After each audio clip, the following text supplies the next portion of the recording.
संपत्ति तभी सार्थक है जब हमारा स्वास्थ्य अच्छा हो, और स्वास्थ्य अच्छा तब होगा जब हम खुश रहेंगे। खुश रहने के बहुत सारे उपाय हैं, बहुत सारे तरीके हैं, बहुत तरह से हम अपने आप को खुश रख सकते हैं। लेकिन मैं 3 बातों का जिक्र कर रहा हूँ। अगर इन 3 बातों को हम अमल में लाएं तो हमारा ज़िंदगी खुशी से भर जाएगा। पहला चीज़ है, हमें अपने जीभ को कंट्रोल में करना चाहिए। बोलने में, बतियाने में, अपने विचार प्रकट करने में हमें अपने जीभ को पूर्णतः कंट्रोल करना चाहिए। दूसरा, हमारा जीभ को फिर से कंट्रोल करना चाहिए खाने में। खाने में भी हमें जीभ का कंट्रोल करना चाहिए। और इन दोनों को कंट्रोल करने के लिए तीसरा चीज़ है कि अपने मन को हमें कंट्रोल में करना चाहिए। अगर हम मन को कंट्रोल में करेंगे तो हमारा जीभ अपने आप कंट्रोल में हो जाएगा। और जब हमारा जीभ नियंत्रण में आ जाएगा, तब हमारा 99% प्रॉब्लम स्वयं ठीक हो जाएगा। न हमें रोग होगा, न किसी से दुश्मनी होगी, बाकी सब अपने आप संभल जाएगा। बस हमें जीभ को कंट्रोल में रखना चाहिए। खुश रहने का एक महामंत्र है, ना किसी से तुलना करो, ना अपेक्षा, ना कोई ताक झांक, ना हस्तक्षेप। जो कुछ भी मिले उसे ईश्वर की इच्छा समझकर उसी में खुश रहने का प्रयास करना चाहिए। साथ ही अपनी उन्नति के लिए हर संभव प्रयास करने की ज़रूरत है। किसी की मदद इस आशा में कभी नहीं करना चाहिए कि वह बदले में हमें कुछ देगा। हम अगर किसी को पैसा देते हैं तो यह सोचकर देना चाहिए कि वो व्यक्ति ये पैसा नहीं लौटाएगा। और वास्तव में अगर वो नहीं भी लौटाया ना, और आप ये सोच लिए हैं कि वो नहीं लौटाएगा, तो आपको दुख नहीं होगा। ईश्वर पर पूरा भरोसा रखना चाहिए। ईश्वर पर पूरा भरोसा रखना चाहिए। अपने आप को ईश्वर पर समर्पित कर देना चाहिए। कहना चाहिए, भगवान मैं जो कर रहा हूँ सब आप ही के निर्देशन में कर रहा हूँ। आप ही को सारा सुख दुख समर्पित है। इसे अगर हम ध्यान में रखते हैं तो हमें खुशी ही मिलेगी, दुख हमारे सामने भी नहीं फटकेगा। हमको हमेशा परमेश्वर को हाजिर नाजिर मानना चाहिए। इससे हम कोई गलत हरकत, कोई गलत कर्म नहीं कर पाएंगे, बल्कि कुछ अच्छा ही करने की सोचेंगे। क्योंकि कहते हैं ना, जैसा सोच वैसी करनी।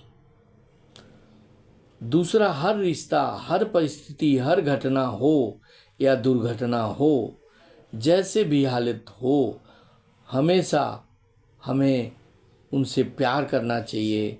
सामान्य और शांत रहते हुए स्वीकार करना चाहिए, जीवन शांत रहेगा। सात्विक विचार और सात्विक जीवन और सात्विक भोजन की आदत हमें डालनी चाहिए। खुश रहने का कोई एक उपाय या मूल मंत्र नहीं हो सकता, बल्कि वह परिस्थितियों और मनुष्य के व्यक्तित्व पर निर्भर करता है।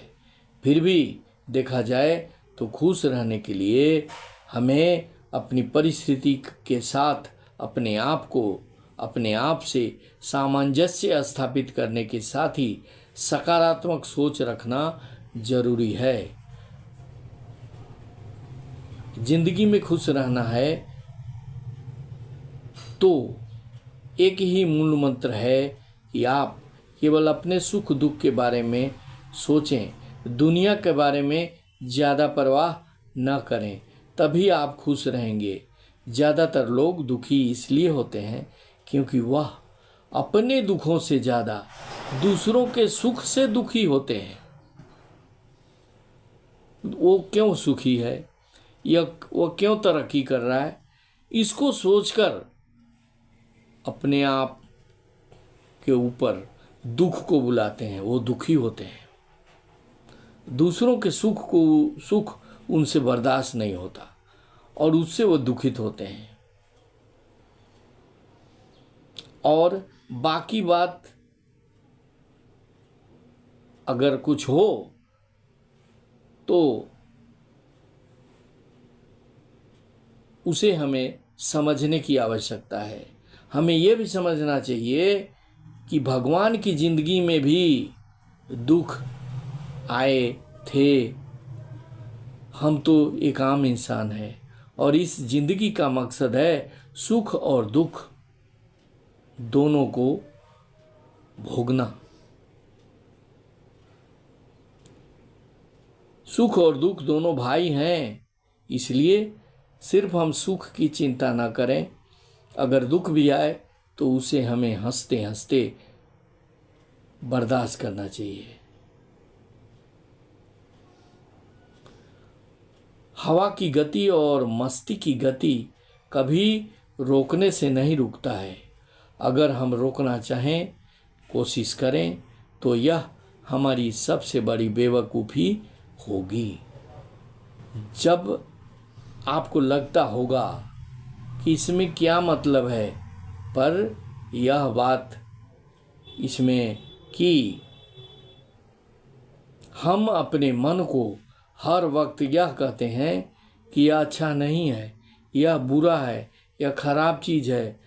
सब चीज़ में हम अंतर करते हैं जिसका बुरा प्रभाव हमारे मन में पड़ता है और हम दुखित होते हैं।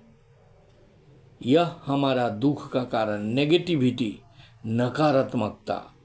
नकारात्मक अगर हम सोच करेंगे तो उसका रिजल्ट भी नकारात्मक ही होगा। जैसा सोचेंगे वैसा फल मिलेगा। अगर हम जा रहे हैं, सोच लेंगे कि ये काम नहीं होगा तो 100% वो काम नहीं होगा, और ये सोच के जाएंगे कि वो काम होगा तो वो काम निश्चित रूप से होगा। हम अपनी गलतियों और छोटी छोटी परेशानियों को अपने दिमाग में घुमाते रहते हैं और इन छोटी छोटी परेशानियों के कारण हमारा मन, हमारा शरीर ज़्यादा दुखी होता है। इसलिए इन विचारों को त्याग देना चाहिए। अगर खुश रहना है तो इन बातों को अवश्य ध्यान देंगे। अपने आप को संतुष्ट रखें। कम मिले, ज़्यादा मिले, अच्छा मिले, बुरा मिले, लेकिन अपने आप को संतुष्ट रखें। हरदम मन में, हरदम दिमाग में सकारात्मक सोच रखें। सत्कर्म करें। प्रभु का शुक्रिया अदा करना न भूलें, क्योंकि भगवान ने आपको इस धरती पर भेजा है। जो कुछ है आपका कर्म सब प्रभु के अधीन है। इसलिए सुख हो या दुख हो, प्रभु को शुक्रिया अदा करना न भूलें, उनको धन्यवाद देना न भूलें, क्योंकि सारा क्रियाकलाप प्रभु की इच्छा से होती है। उसके बाद आपको परोपकार करने की आदत डालनी चाहिए, दूसरों का मदद करना चाहिए। अगर दूसरों को मदद करेंगे तो हमें आशीर्वाद मिलेगी, दुआएं मिलेगी, और वो दुआएं हमारे लिए भगवान का ब्लेसिंग होगा और हमारा तरक्की, हमारा खुशी दिन दूना रात चौगुना बढ़ेगा। खुश रहना है तो हमारी इन बातों को ध्यान देंगे और उस पर चलेंगे तो निश्चित रूप से खुशी आपके पास होगा। आप कभी दुख नहीं काटेंगे। चाहे कोई भी परिस्थिति होगा, हंसना सीखिए, लाफिंग एक्सरसाइज करना सीखिए, शरीर को स्वस्थ रखिए। जब तक शरीर स्वस्थ नहीं होगा खुशियाँ नहीं आएंगी। सारा कुछ रहते हुए भी अगर आप बीमार हैं, आपका शरीर साथ नहीं दे रहा है, आप बेड पर पड़े हुए हैं, तो धन दौलत भरपूर होने पर भी आपको खुशी नहीं मिलेगी।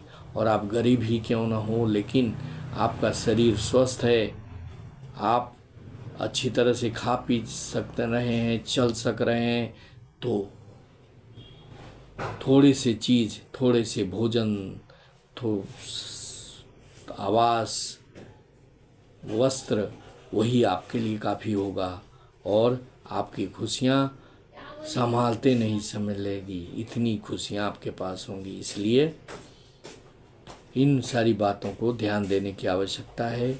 इन सारी बातों को ध्यान से रखें, गांठ बांध लें कि यही आपकी खुशी का राज है। और जब तक आप खुश रहेंगे, बीमारी आपके पास फटकेगी भी नहीं। आपका तरक्की, आपका जीवन धन्य होता रहेगा। प्रभु भी आप पर कृपा बरसाते रहेंगे। अगर यह वीडियो अच्छा लगा तो इसे सब्सक्राइब करेंगे, शेयर करेंगे और लाइक करेंगे। Thank you very much. जय हिंद, वंदे मातरम।